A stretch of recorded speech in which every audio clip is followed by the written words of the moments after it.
অন্তরের গুণ মৌলিকভাবে ছয়টা। এই ছয়টা গুণ, যার আভ্যন্তরীণ শাখা প্রশাখা আরও অনেক গুণাগুণ রয়েছে, এই ছয়টা গুণে গুণান্বিত হলে একজন মানুষ পবিত্র আত্মার অধিকারী হতে পারে, পরিপূর্ণ পাক আত্মার অধিকারী হতে পারে। আর যে মানুষ পবিত্র আত্মার অধিকারী হবে, রব্বুল আলামিন তাকে মহব্বত করবেন, ভালোবাসবেন। এই ছয় গুণের মধ্য থেকে প্রথম গুণ হল সবর, দ্বিতীয় গুণ শুকুর, তৃতীয় গুণ কানাআত, চতুর্থ গুণ তাওয়াক্কুল, পঞ্চম গুণ হল রহম, আর 6 নম্বরের গুণ হল তাওয়াজু। সবর অর্থাৎ ধৈর্য ধরা, শুকুর অর্থাৎ কৃতজ্ঞ হওয়া, কানাআত অল্পে তুষ্ট থাকা, তাওয়াক্কুল আল্লাহর উপর ভরসা করা, এবং রহম সৃষ্টি জগতের প্রতি দয়া প্রদর্শন করা, তাওয়াজু আল্লাহর ওয়াস্তে বিনয় এবং নম্রতা প্রকাশ করা। এই ছয়টা গুণ যার মাঝে থাকবে, সেই ব্যক্তির আত্মা পবিত্র হবে। এই ছয়টা হলো আত্মার ইবাদত, এই ছয়টা কাজ হলো আত্মার আমল। আমরা যেভাবে নামাজ পড়ি, রোজা রাখি, হজ করি, যাকাত প্রদান করি, এইটার মধ্যে শারীরিক মালি অর্থাৎ শরীরের সম্পৃক্ততায় ইবাদত হয়, রোজাও হয় শারীরিক ইবাদত, নামাজও হয় শারীরিক ইবাদত, এবং যাকাত হলো মালি ইবাদত। আর হজ মালি এবং বদনী ইবাদত, শারীরিক এবং সম্পদের ইবাদত। এবং কলিমার স্বীকৃতি দেয়া হলো মৌখিক ইবাদত, মৌখিক ইবাদত। কিন্তু এই সমস্ত ইবাদতের মধ্য থেকে আমরা অনেকে জানি ইবাদত বলতে নামাজ, রোজা, হজ, যাকাত, দান, খয়রাত, সদকা ইত্যাদি বোঝায়। আরও এক প্রকারের ইবাদত আছে আত্মার ইবাদত, মনের ইবাদত, প্রাণের ইবাদত। তো কিছু ইবাদত ধন সম্পদের ইবাদত, কিছু ইবাদত শারীরিক ইবাদত, আর কিছু ইবাদত মানসিক ইবাদত, মনের ইবাদত। আজকে যে 6টি বিষয় নিয়ে বসেছি, এই 6টা হলো মনের ইবাদত, মৌন ইবাদত। 1 নম্বরে সবর, 2 নম্বরে শুকুর, 3 নম্বরে কানাআত, 4 নম্বরে তাওয়াক্কুল, 5 নম্বরে রহম, 6 নম্বরে তাওয়াজু। 6 নম্বরে তাওয়াজু। এই 6টা ইবাদত হলো মৌন ইবাদত, আন্তরিক ইবাদত। অথচ এইগুলা যে আল্লাহর ইবাদত, আল্লাহর গোলামি, এটা আমরা অনেকেই জানি না। আমি বলছিলাম 1 নম্বরে সবর। সবর কাকে বলে? সবর কোরআনের পরিভাষা, তার শাব্দিক অর্থ হলো ধৈর্য ধারণ করা, ধৈর্য ধারণ করা। ইসলামী শরীয়তের পরিভাষায় সবর কাকে বলে? আত্মাকে সংযম করা এবং নফসকে কুমন্ত্রণা থেকে রক্ষা করা বা নফসের উপর পূর্ণ নিয়ন্ত্রণ কায়েম করা। সবর ইসলামী শরীয়তের পরিভাষায় 3 প্রকার। সবর 3 প্রকার। তাফসীরে বাইজাবীর মধ্যে সবরের 3 প্রকারের আলোচনা করেছেন। 1 নম্বর সবর আনিল মাসিয়া, সবর আনিল মাসিয়াত। 2 নম্বরে সবর আলা তাআত। 3 নম্বরে সবর আলাল মাসাইব, সবর আলাল মাসাইব।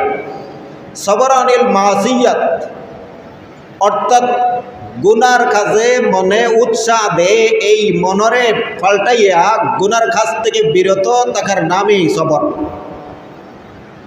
সবর আনিল মাসিয়াত। দুই নম্বরের সবর হলো সবর আলা তাআত, ইবাদতের উপর ধৈর্য ধরা। ইবাদতের উপর ধৈর্য আবার কেমনে হয়? খুব বেশি ঠান্ডা এই সময়ে ফজরের নামাজে উঠার সময় অজু করতে উঠতেও অনেক কষ্ট লাগে, নামাজ পড়তেও কষ্ট লাগে, ঠান্ডাও লাগে। পরে আবার ঠান্ডা পানি দিয়ে অজু করা, এই আল্লাহর হুকুম পালন করার জন্য, ইবাদতের জন্য এই যে কষ্ট ভোগ করা, এর উপরে ধৈর্য ধরার নাম হলো সবর আলা তাআত। মানে কষ্টের সময়ও আল্লাহ যে ইবাদত আমাদের উপর নির্ধারিত করেছেন, এই কষ্ট স্বীকার করিয়াও এই ইবাদত পালন করার নাম সবর আলা তাআত। তিন নম্বরের সবর হলো সবর আলাল বালাই ওয়াল মাসাইব, বিপদ আপদের উপর ধৈর্য ধরা। এটা আমরা সবে বুঝি, বিপদের সময় ধৈর্য ধারণ করা, এটার নাম সবর। কোন মুসিবত, কোন বিপদ, কোন বলা, এটার উপর ধৈর্য ধারণ করা, এটার নাম সবর আলাল মাসাইব। এই যে তিন প্রকারের সবরের কথা বললাম, প্রত্যেক প্রকারের সবর করলে তার সবরের প্রতিদান আল্লাহ পাক রব্বুল আলামিন দুনিয়াতেও দান করেন, আখিরাতেও দান করেন। সুবহানাল্লাহ। সবর বিপদ আপদের উপর যে ধৈর্য ধারণ করা, বিপদের সময় ধৈর্য ধারণ করা সবচেয়ে বড় সাহসিকতার কাজ। আর বিপদের সময় যদি কোনো মানুষ দুর্বল হয়ে যায়, বিপদের সময় যদি কোনো মানুষ ধৈর্যহারা হয়ে যায়, তাহলে তার উপর বিপদের উপর বিপদ আসবে এবং এই বিপদ থেকে উত্তরণের কোনো পথ পাওয়া যাবে না। এই জন্য যত কঠিন বিপদ আসুক না কেন, সেই বিপদের সময় ধৈর্য ধারণ করা এবং তার বিপদ থেকে রক্ষার জন্য আল্লাহর সাহায্য প্রার্থনা করা, আল্লাহর সাহায্য প্রার্থনা করা। সূরা লুকমান আয়াত নম্বর 17, আল্লাহ পাক রব্বুল আলামিন বলেন, ওয়াসবির আলা মা আসাবাক ইন্না যালিকা মিন আজমিল উমুর। ওয়াসবির আলা মা আসাবাক, নবীজি আপনার উপর যে মুসিবত আসে না কেন, যে বিপদ আসে না কেন, সেই বিপদের উপর ধৈর্য ধারণ করুন। ইন্না যালিকা মিন আজমিল উমুর, এটা হলো সর্বোচ্চ সাহসিকতার কাজ। ধৈর্য ধারণ করা সবচেয়ে বড় সাহসিকতার কাজ। বিপদের সময় যদি আপনি ধৈর্য ধারণ না করেন, তাহলে আপনি মানসিকভাবেও হ্যারাস হবেন, পরাস্ত হবেন, আপনি শারীরিকভাবেও দুর্বল হবেন। আপনি কৌশলগতভাবে এই বিপদ থেকে উদ্ধার হওয়ার যে প্রক্রিয়া, ফর্মুলা, আসবাব, এগুলোর থেকে আপনি সম্পূর্ণ বঞ্চিত হয়ে যাবেন। এই জন্য রব্বুল আলামিন বলেন, বিপদের সময় ধৈর্য ধারণ করা সবচাইতে বড় সাহসিকতার কাজ। ওয়াসবির আলা মা আসাবাক ইন্না যালিকা মিন আজমিল উমুর। নবীজি আপনার উপর যে বিপদ এবং মুসিবত আসে, তার উপর আপনি ধৈর্য ধারণ করেন, এটা হলো সবচেয়ে বড় সাহসিকতার কাজ। বিপদ থেকে উদ্ধার হওয়ার জন্য, মুসিবত থেকে উদ্ধার হওয়ার জন্য কি করণীয়, তার ব্যাপারে আল্লাহ পাক রব্বুল আলামিন সূরা বাকারার 152 নম্বর আয়াতে বলেন, ইয়া আইয়ুহাল্লাযীনা আমানুস্তাঈনু বিস-সাবরি ওয়াস-সালাহ। ইয়া আইয়ুহাল্লাযীনা আমানু, ইয়া আইয়ুহাল্লাযীনা আমানু ইস্তাঈনু বিস-সাবরি ওয়াস-সালাহ। হে ঈমানদারগণ, তোমরা আল্লাহর কাছে সবর এবং নামাজের মাধ্যমে সাহায্য প্রার্থনা করো। আল্লাহর কাছে সাহায্য প্রার্থনা করার একটা মাধ্যম হলো 1 নম্বরে ধৈর্য ধারণ করা, আর 2 নম্বরে নামাজ পড়িয়ে আল্লাহর কাছে সাহায্য প্রার্থনা করা। সবরের বিপদের সময় বিপদ থেকে উত্তরণের 1 নম্বর পন্থা এবং পদ্ধতি হলো ধৈর্য ধারণ করা, আর 2 নম্বরের মাধ্যম হলো 2 নম্বরের পন্থা হলো নামাজ পড়া। আমরা অনেক সময় বিপদে পড়ার পরে আহাজারি করি, বিভিন্ন ধরনের অশান্তিতে আমরা অশান্ত হয়ে যাই, কিন্তু ইসলামী নির্দেশ হলো যে যত বড় বিপদ আসুক না কেন সেই বিপদের সময় 1 নম্বরের কাজ হলো ধৈর্য ধারণ করা, আর 2 নম্বরের কাজ হলো নামাজ পড়িয়ে আল্লাহর কাছে বিপদ থেকে উত্তরণের জন্য সাহায্য প্রার্থনা করা। তখন আল্লাহ পাক রব্বুল আলামিন বলেন, ইয়া আইয়ুহাল্লাযীনা আমানুস্তাঈনু বিস-সাবরি ওয়াস-সালাহ ইন্নাল্লাহা মা'আস-সাবিরিন। নিশ্চয় আল্লাহ ধৈর্য ধারণকারীদের সাথে রয়েছেন, আল্লাহ ধৈর্যশীলদের সাথে রয়েছেন, আল্লাহ সবরকারীদের সাথে রয়েছেন। যার সাথে আল্লাহ রয়েছেন তার কোনো বিপদে স্পর্শ করবে না, যার সাথে আল্লাহ রয়েছেন সেই ব্যক্তি বিপদে কোনো সময়ও আহাজারি হা হুতাশ অধৈর্য হতে পারে না। মুমিন বান্দার 1 নম্বরের গুণ হলো, প্রকৃত ইমানদার বান্দার 1 নম্বরের গুণ হলো সব কাজে ধৈর্য ধারণ করা, আর ধৈর্য ধারণের মাধ্যমে আল্লাহ পাক রব্বুল আলামিনের কি লাভ করা যায়?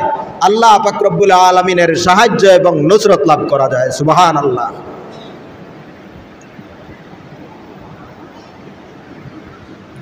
ধৈর্য ইমানের অঙ্গ। ধৈর্য ইমানের অঙ্গ। ইমানের ৭৭টা শাখা আছে, তার মধ্য থেকে অন্যতম একটা শাখা হলো ধৈর্য ধারণ করা। আমি প্রথমে বলছিলাম আত্মার ইবাদত। এই ধৈর্য ধারণ করা এটা একদিক দিয়া আত্মার ইবাদত, মৌন ইবাদত, আর অপর দিক দিয়া এটা হলো ইমানের অঙ্গ। যার ধৈর্য যত বেশি হবে তার ইমান তত মজবুত হবে।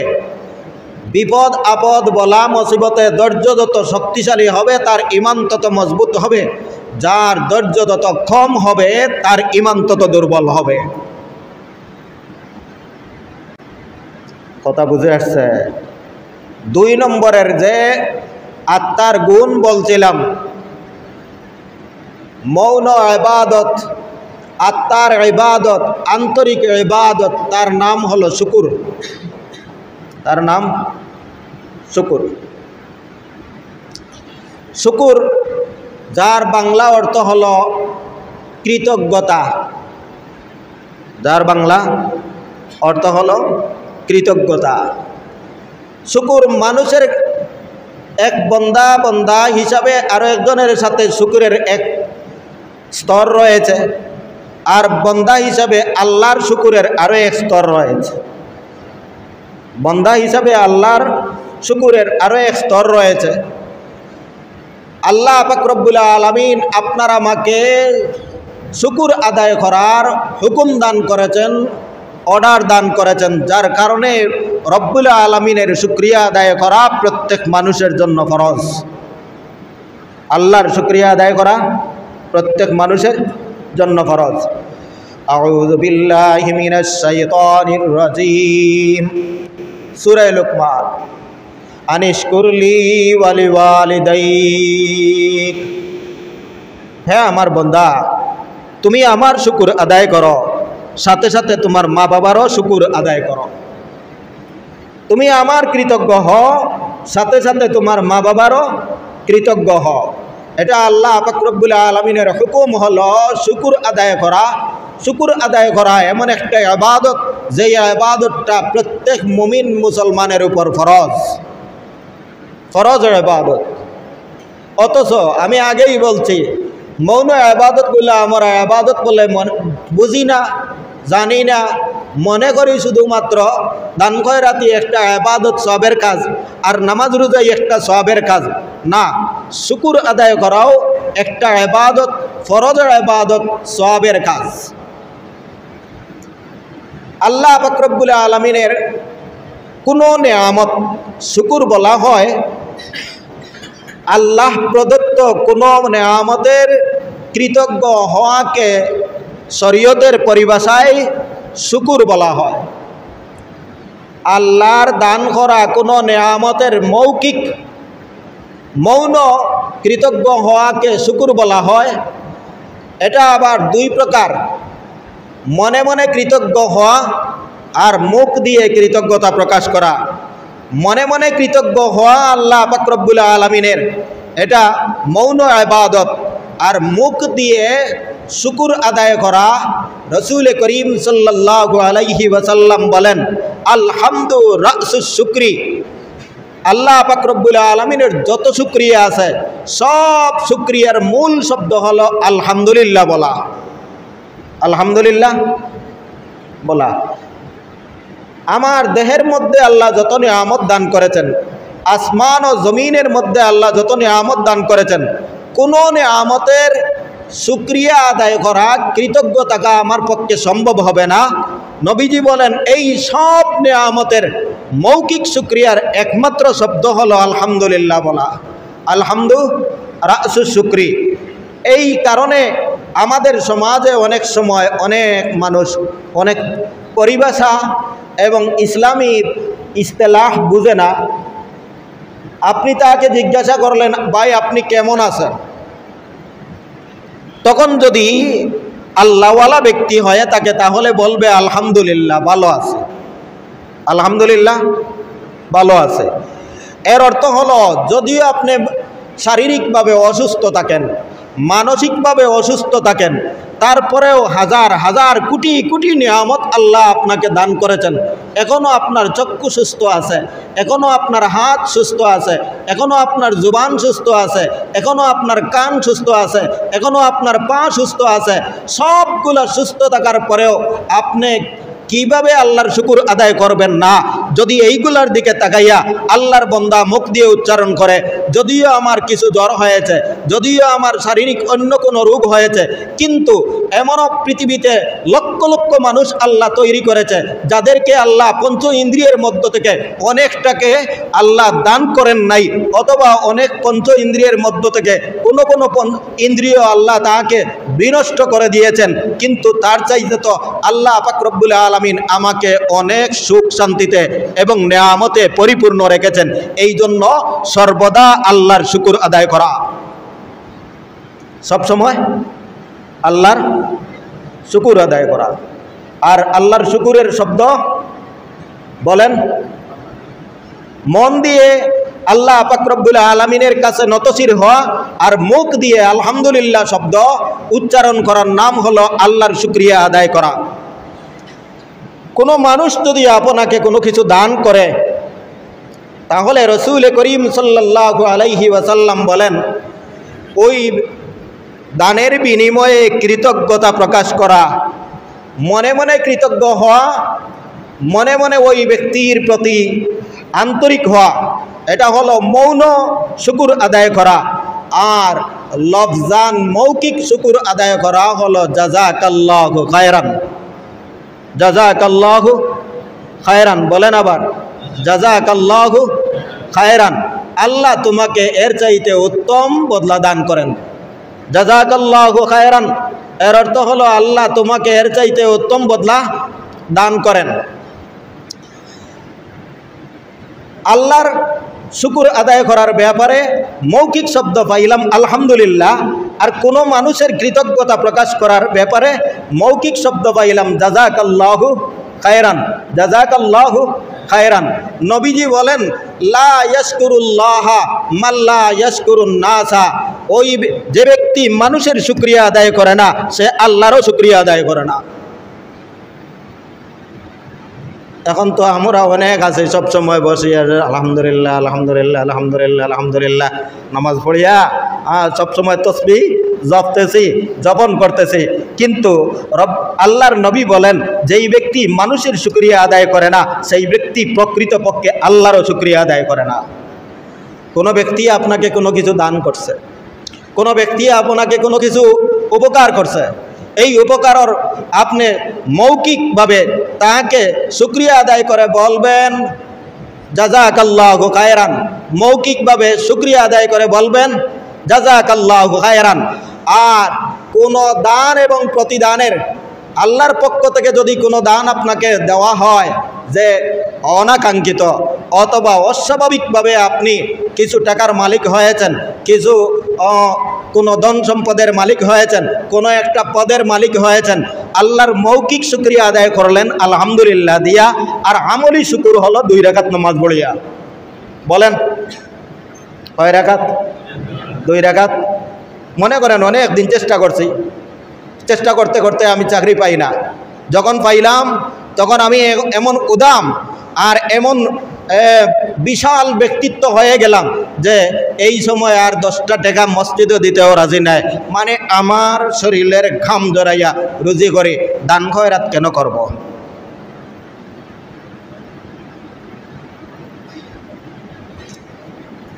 প্রথম শুকরিয়া আল্লাহ পাক রব্বুল আলামিনের আলহামদুলিল্লাহ বলিয়া আপনি চাকরি পাইছেন, আপনি টাকা পাইছেন, আপনি পদ পাইছেন, আপনি কোনো সুযোগ পাইছেন, এইগুলার জন্য প্রথম শুকরিয়া হলো লফজান আলহামদুলিল্লাহ বলা, আমলি শুকরিয়া হলো 2 রাকাত নামাজ পড়িয়া আদায় করা।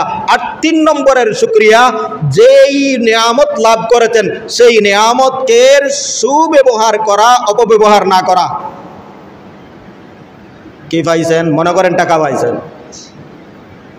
টাকা পাইয়া আপনি দান খয়রাত করবেন। আর সব সময় চাকরিজীবীরা একটা মূলনীতি মনে রাখবেন যে আমার এই আগেকার যুগে উলামায়ে কেরাম আপনাদেরকে বলে দিতেন যে আপনি কৃষি কাজ করেন, আপনি একটা দানা জমিনের মধ্যে বপন করার সময় রব্বুল আলামিনকে বলবেন আল্লাহ এটা তো শুধু আমার রিজেক নয়, এটার মধ্যে আপনার মখলুক, জীব জন্তু, পশু পাখি সবার রিজেক রয়েছে, আর সবার উদ্দেশ্যে আমি রোপণ করলাম, তুমি মাহবুদে এর মধ্যে বরকত দান করো। সুবহানাল্লাহ বলেন। এই কারণে আগেকার যুগের মানুষের অভাব ছিল না, মাত্র অল্প জীবন সামান্য ধান চাষ করিয়া জীবন যাপন করেছে। আজ সাধারণত যারা ধান চাষ করে সারা বছরে 20,000 টাকা, 25,000 টাকা, 1 লাখ টাকার ইনকাম করে, অথচ বর্তমানে আমরা মাসে 1 লক্ষ টাকা ইনকাম করার পরেও আমাদের শান্তি নাই। তার কারণ কি? মূলত আমি যে ইনকাম করেছি, আমি যে উপার্জন করেছি, এর মধ্যে থেকে এর পার্সেন্টেজ আল্লাহ ওয়ালার জন্য নাই। এর পার্সেন্টেজ যদি অর্থনৈতিক হয়ে থাকে তাহলে সদকার মধ্যে নাই, জাকাতের মধ্যে নাই, দান খয়রাতের মধ্যে নাই, মসজিদের মধ্যে নাই, গরিবদের মধ্যে নাই। সব সময় মনে করি এটা আমার উপার্জিত।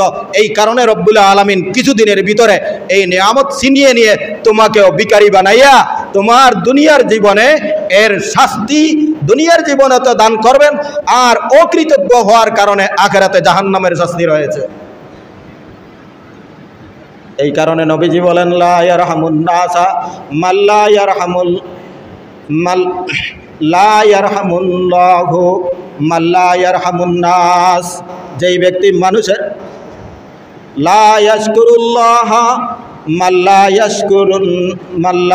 ইয়াশকুরুন নাসা, যেই ব্যক্তি মানুষের শুকরিয়া আদায় করে না সেই ব্যক্তি প্রকৃতপক্ষে আল্লাহরও শুকরিয়া আদায় করে না।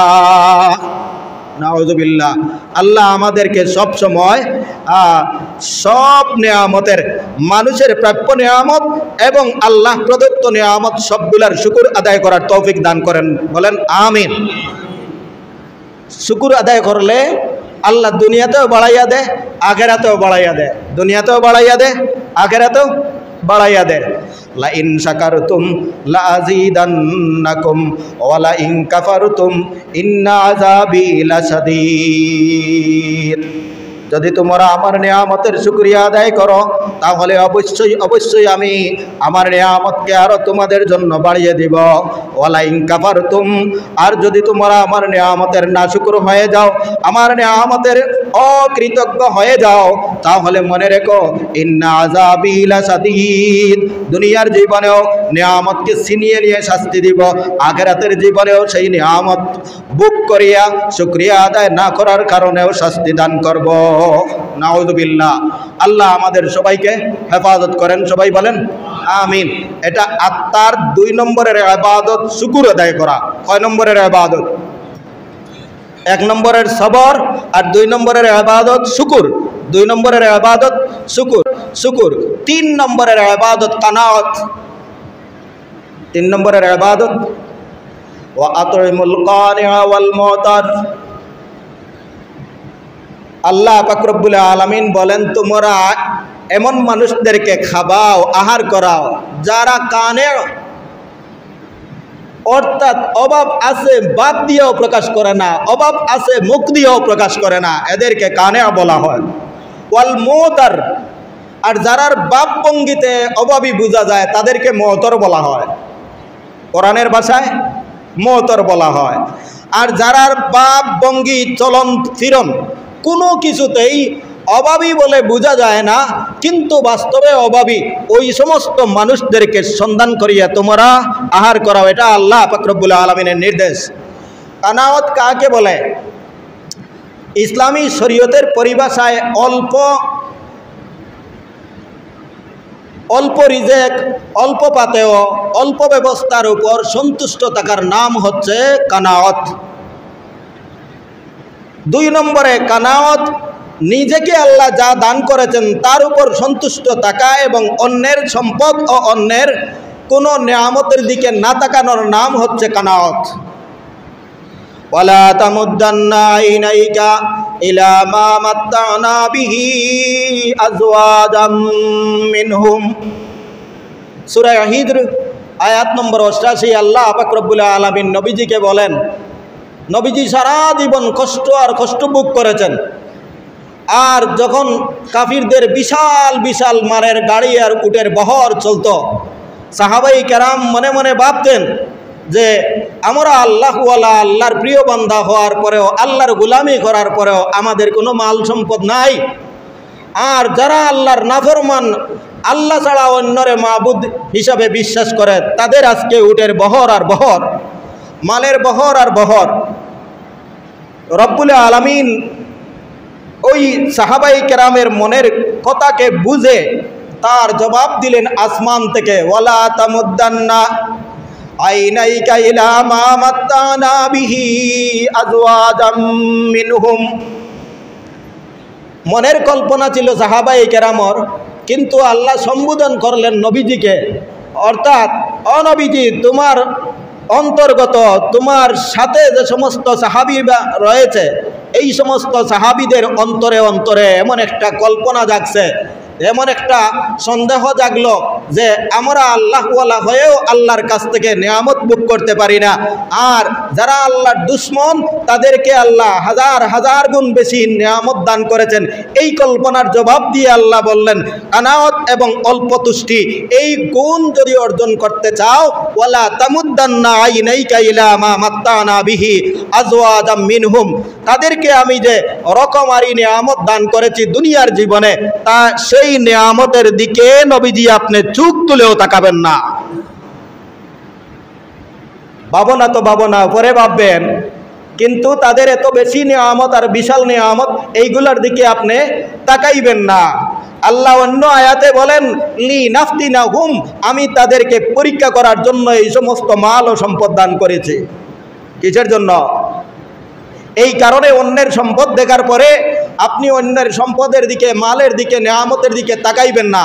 প্রথম কথা হলো, দান করেছেন আল্লাহ, তাকেও যে আল্লাহ দান করতে পারেন, সেই আল্লাহ আমাকেও দান করতে পারেন। আমি চাইব কার কাছে? আল্লাহর কাছে। তখন আমার মন যদি অন্য দিক থেকে ফিরিয়ে নিয়ে আল্লাহর কাছে আমি প্রার্থনা করি, তাহলে ওই যে নিয়ামত তাকে আল্লাহ দান করেছিলেন তার চাইতে বহুগুণ বড় নিয়ামত আল্লাহ আমাকে দান করবেন। সুবহানাল্লাহ। ওয়ালা তামুদ্দান্না আইনাইকা ইলা মা মাত্তানা বিহি আজওয়াজাম মিনহুম, তাদের মধ্য থেকে অনেক লোককে অনেক ধরনের নিয়ামত আমি দান করেছি, সেই সমস্ত নিয়ামতের দিকে আপনি চোখ তুলে তাকাবেন না। এটা হলো কানাওয়াতের 1 নম্বরের স্তর, অল্প তুষ্টির এক স্তর। যে প্রথম স্তর হলো নিজেকে আল্লাহ যা দান করেছেন তার উপর সন্তুষ্ট থাকা। যতটুকু আল্লাহ দান করেছেন তার উপর সন্তুষ্ট থাকা। নবীজি বলেন, তুবা লিমান হুদিয়া ইলাল ইসলামি ওয়া কানা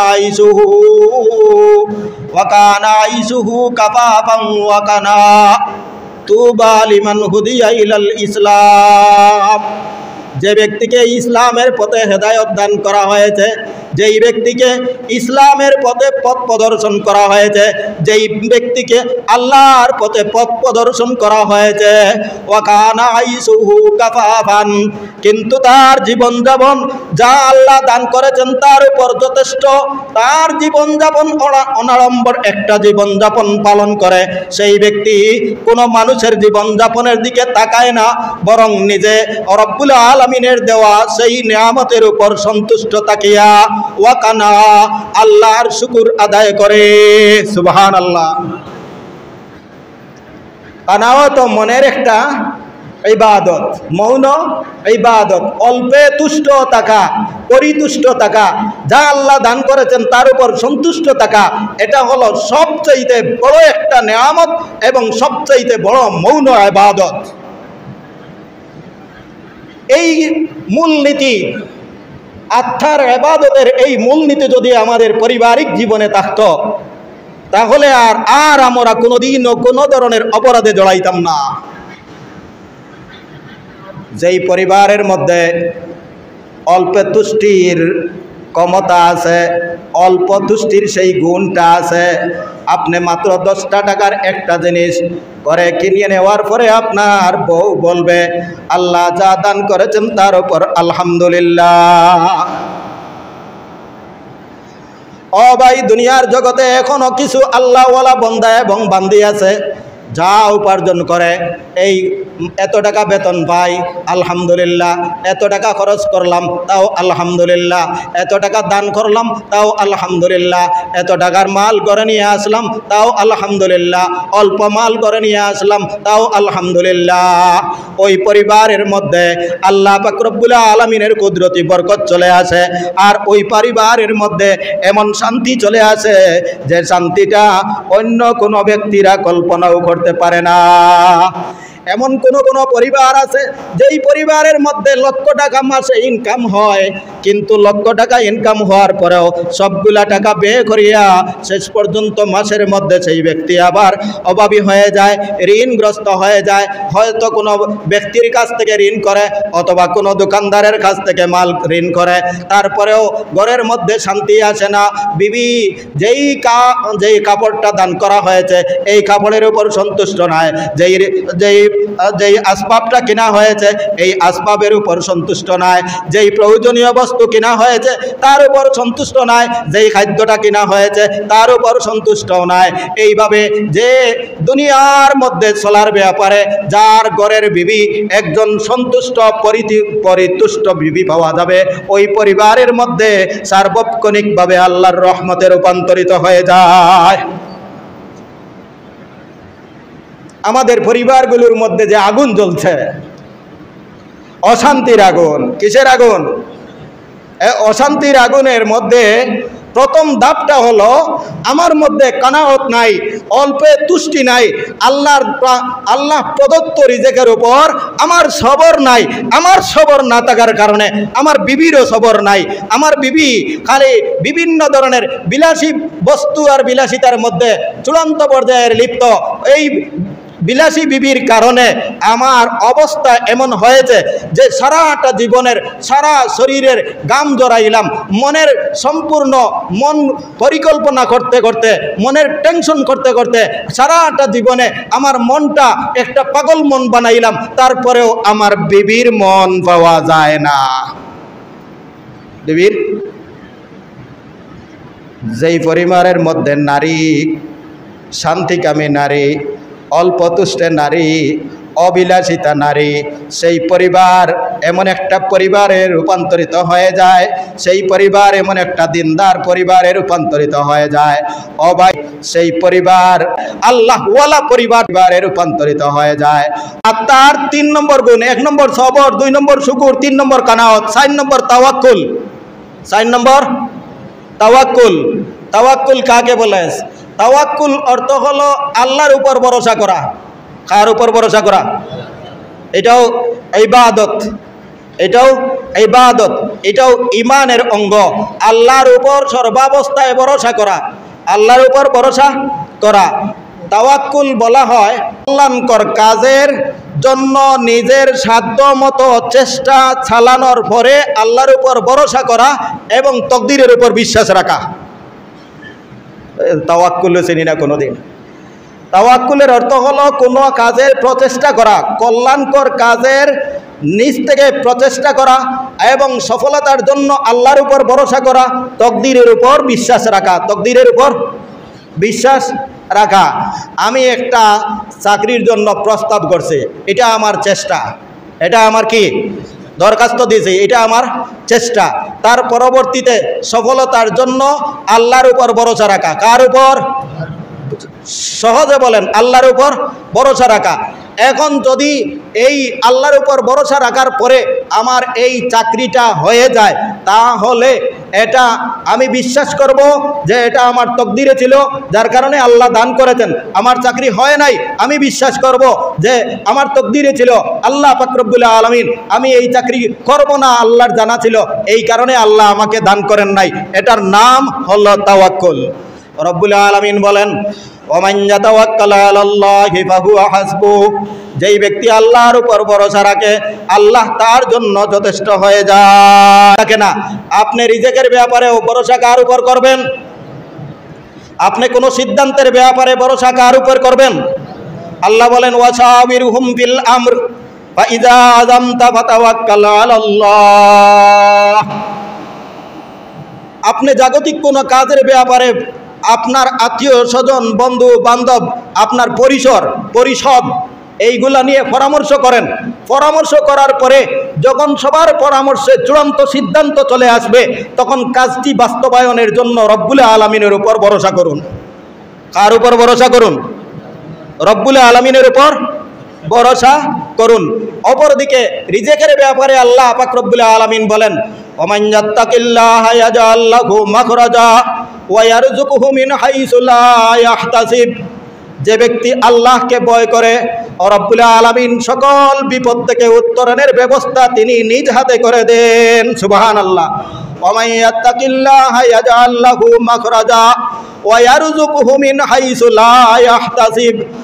আর এমনভাবে অকল্পনীয় পন্থায় পদ্ধতিতে রব্বুল আলামিন তাকে রিজিক দান করেন, কল্পনাও করতে পারবে না এমন পথ ও পন্থায় আল্লাহ তাকে রিজিক দান করেন। ওমান ইয়াতাওয়াক্কাল আলাল্লাহ, যে ব্যক্তি আল্লাহর উপর ভরসা রাখে ফাহুয়া হাসবুহু, ওই বান্দার জন্য রব্বুল আলামিন যথেষ্ট। রিজিকের জন্য আল্লাহর উপর ভরসা করো, তোমার রিজিকের জন্য আল্লাহ যথেষ্ট হয়ে যাবেন। শত্রুর মোকাবেলায় আল্লাহর উপর ভরসা করো, ও রব্বুল আলামিন শত্রুর মোকাবেলায় যথেষ্ট হয়ে যাবেন।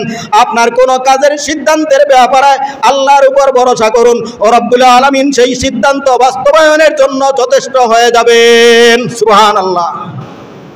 কার উপর ভরসা করব? হযরত ওমর ফারুক রাদিয়াল্লাহু তাআলা আনহু সূত্রে বর্ণিত, রাসূল করিম সাল্লাল্লাহু আলাইহি ওয়াসাল্লাম বলেন, লাউ আন্নাকুম কুনতুম তাওয়াক্কালুনা আলাল্লাহি হাক্কা তাওয়াক্কুলিহি। রিজিকের ব্যাপারে যদি তোমরা আল্লাহর উপর যতটুকু তাওয়াক্কুল করার, ভরসা করার, পরিপূর্ণভাবে ততটুকু ভরসা করে থাকো, তাহলে লারুজিকুতুম কামা ইউরজাকুত তায়রু, যেভাবে তোমাদেরকে এমনভাবে আল্লাহ রিজিক দান করবেন, যেমনভাবে পৃথিবীর পাখিকুলকে আল্লাহ রিজিক দান করেন। তাকদু খিমাসান ওয়া তারুহু বিতানা।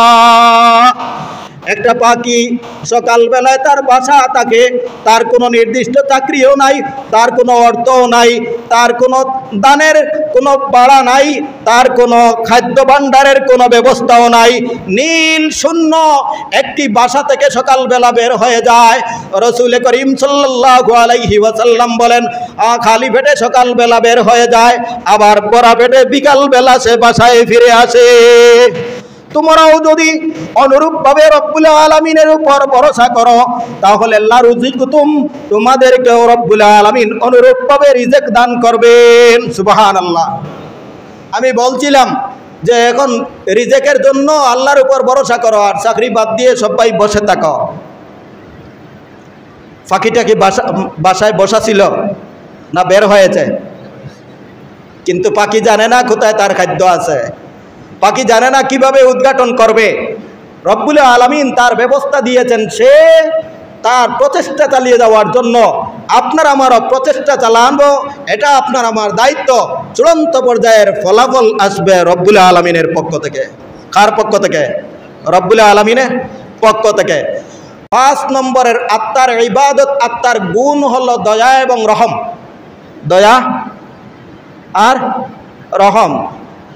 লা ইয়ারহামুল্লাহু মান লা ইয়ারহামুন নাস। নবীজি বলেন, ওই ব্যক্তির প্রতি আল্লাহ রহম করেন না যেই ব্যক্তি মানুষদের উপর দয়া করে না। ফালাইসা মিন্না মান ইয়ারহাম সগীরানা ওয়া লাম ইউআক্কির কবীরানা। ওই ব্যক্তি আমার উম্মতের অন্তর্ভুক্ত নয়, আমার দলভুক্ত নয়, ইমানদারদের অন্তর্ভুক্ত নয়। যেই ব্যক্তি ছোটদেরকে স্নেহ করে না, আদর করে না, আর বড়দেরকে সম্মান করে না, সেই ব্যক্তি আমার উম্মতের অন্তর্ভুক্ত নয়। নবীজি এই 2 হাদিসে বলে দিলেন যে এমন একটা ইবাদত, ছোটরে মহব্বত করাও একটা ইবাদত, ছোটরে ভালোবাসাও একটা ইবাদত, ছোটরে আদর করাও একটা ইবাদত, বড়রে সম্মান প্রদর্শন করা তাও একটা ইবাদত, বড়রে মূল্যায়ন করা তাও একটা ইবাদত। কিন্তু এই সমস্ত ইবাদত আমরা জানিও না, বুঝিও না। এটা হলো মৌন ইবাদত। 6 নম্বরের মৌন ইবাদত হলো তাওয়াজু, ইনকেসারি, বিনয়, নম্রতা। এই তাওয়াজু আপনি যুদ্ধ দেওয়ার পরে তাওয়াজু নয় যে আমি আর কিছু করলাম না, হাত বন্ধ করে দিলাম। তাওয়াজু হলো আল্লাহর ওয়াস্তে বিনয় প্রকাশ করা। ওয়ামা তাওয়াজা আহাদুন লিল্লাহি ইল্লা রাফাহুল্লাহ। যে ব্যক্তি আল্লাহর উদ্দেশ্যে বিনয় প্রকাশ করে, যেই ব্যক্তি আল্লাহ পাওয়ার উদ্দেশ্যে নম্রতা প্রকাশ করে, যেই ব্যক্তি আল্লাহ পাওয়ার উদ্দেশ্যে রব্বুল আলামিনকে সন্তুষ্ট রাখার জন্য মানব সমাজের মধ্যে বিনম্রতা প্রকাশ করে এবং বিনয় ভাব প্রকাশ করে, আল্লাহর রসুল বলেন রাফাহুল্লাহ, ওই ব্যক্তিকে আল্লাহ দুনিয়ার জগতেও সম্মানিত করে দিবেন, আখিরাতের জগতেও সম্মানিত করে দিবেন।